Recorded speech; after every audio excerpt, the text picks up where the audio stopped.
What's up, YouTube? Welcome back to IQ.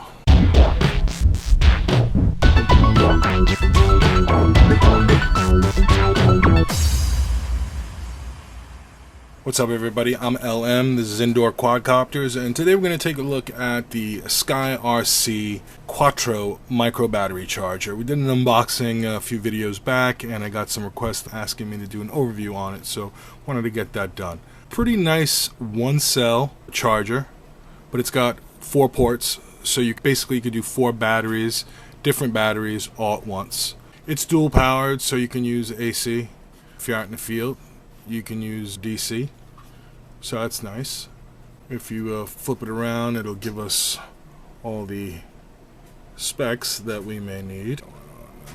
There we go. All your inputs and outputs, voltage, currents. So why did I get one, right? Just starting with the hobby. Why would I go out, and this was only about 40 bucks at Banggood. Why go out and buy a charger when every quad I've bought comes with some way to charge the LiPo cell, right? So usually they come with something like this. USB connector on the back, and you plug it in, charge it up. This usually has a light on the inside of it, this area right here. Depending on what quad it is, usually it lights up while you're charging it and goes off when it's done. And that worked out okay for a while. Eventually what happened is this. For good practice, if you have a LiPo charge bag, I recommend it. I haven't gotten one in yet, but I do plan on getting one. So what happened is I was flying the Florion. This is a Florion battery, a standard 150 30C cell it comes with. I was charging it with a provided charger. I ended up with this. Now, I don't know if you could see, but it puffed up quite a bit.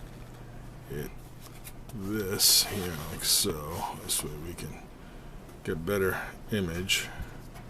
But yeah, so yeah, it puffed up. And it was hot, and small battery, wasn't too worried about it, but at the same time I said, well, we don't want that to keep happening. It's going to get expensive. Keep buying batteries. And just the inherent danger in overcharging something, and can have a battery start to vent on you, and that's not something you want to experience. So I started looking into multiple chargers.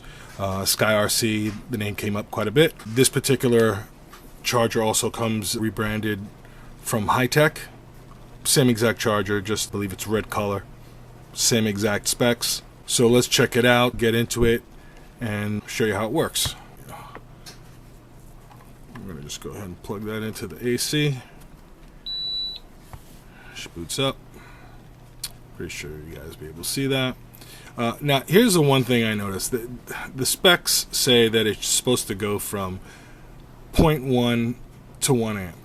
And while it definitely goes to 1 amp on each, 0.13 seems to be the lowest I can get it at. I don't know if that's a calibration issue inside the unit, but it never went to 0.1. So kind of a thumbs down for that. Not that it's a huge deal. While most of these batteries can be charged at 0.15 safely, it's still, you know, something that they say it does, and when I got it, it doesn't do it. So for me, that's a thumbs down. First thing we're going to do is we're going to talk about some of the errors that you can get with it. Alright, so the instruction manual, pretty well laid out. Once you plug the battery in, it kind of cycles through some information, right? It's going to cycle through the charging capacity, the battery voltage, and the charging current in amperage, right? That's what you're going to see on each one of these screens, right? Each one of these screens is going to give you all that information. Error codes, pretty simple. We got 11 dead cell, voltage of cell is too high, too low for safe charging. Error code 22, the battery polarity is connected incorrectly. Error code 33, the battery connection is wrong. Error code 44, short circuit or overcurrent in the battery. And error code 55, the DC input voltage is too high or too low. I think I saw the battery polarities connected incorrectly once. Alright, so pretty simple to use, well laid out instruction manual. Just so you have your MX and your MCPX. So the micro, also known as a low-C connector, again a Molex connector. So you really have 3 choices. You have the 2 Molex style connectors, one with the polarity reversed, and if you look on the unit itself, it'll actually show you the red positive and the black negative where they should be on the connector. I think you should be able to make that out. So you have 3 different style connectors. If you bought an adapter, say something to go from one of these to JST or another type of adapter, as long as it's a single cell battery, you should be fine. Okay, how it works. So here's the non-swollen 150 mAh. So what I would do is I'd turn the dial to about 0.15, plug this in, pretty easy to plug in. I'm going to hit this button right here, hold it down for 3 seconds. It's going to turn red. It's going to tell me what's in the battery currently, 4.18. It's going to start putting voltage into the battery. It's also going to tell me when it's full. So we're going to leave it there and it should be full while we test out some of the other ones. This is a 500 mAh battery. So we're going to go over to this one. We're going to crank this all the way up to about 5.5. And we're going to throw this in here as well. That goes in there, same thing. If I hit the button once, it's just going to tell me how much power is in the battery. Press it down, hold it for 3 seconds, start up, almost full. And while we're here, let's, while those are charging, let's check out the bad battery and see what happens. Hopefully nothing bad will happen.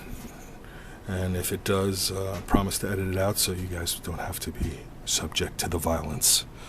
But seriously, let's throw it in and see what happens. Alright, we're going to leave it at one, say it's a, we'll say 1.4, even though we know it's a 1.5 battery. Throw this in there.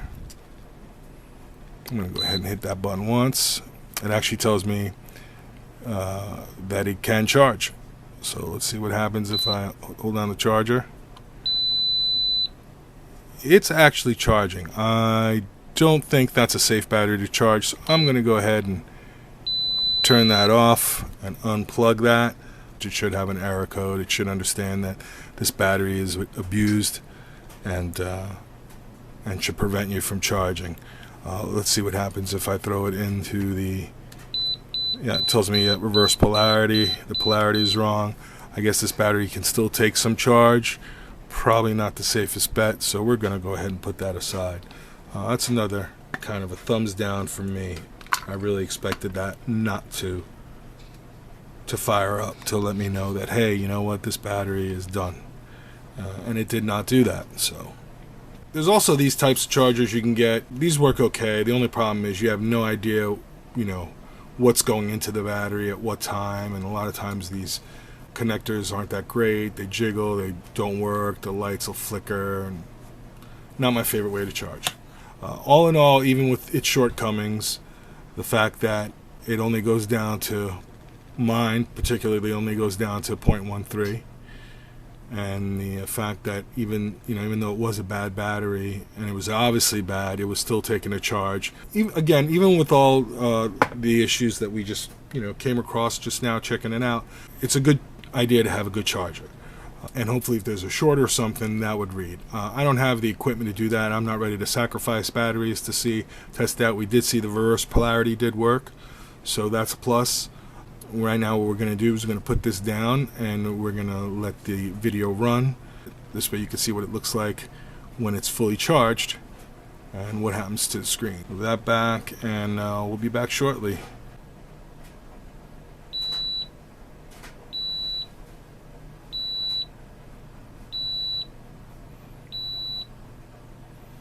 So that's what happens. You get an audio cue and then it'll flip over and it'll say full. This way you know the battery is charged. You can go ahead and turn this off by holding it down. Then we pull out the battery and we have a perfectly ready to go battery.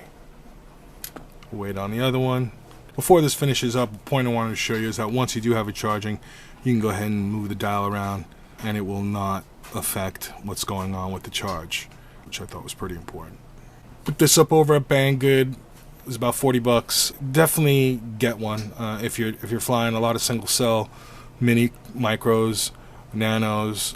This thing is just worth having. In my short experience, I found that you'll have a better experience if you use a quality charger and you have a lot of extra batteries to keep you in the air. Thanks so much for checking out the channel. Please hit subscribe, and we'll see you in the next video. I'm LM, this is Indoor Quadcopters. I'm out. Keep flying.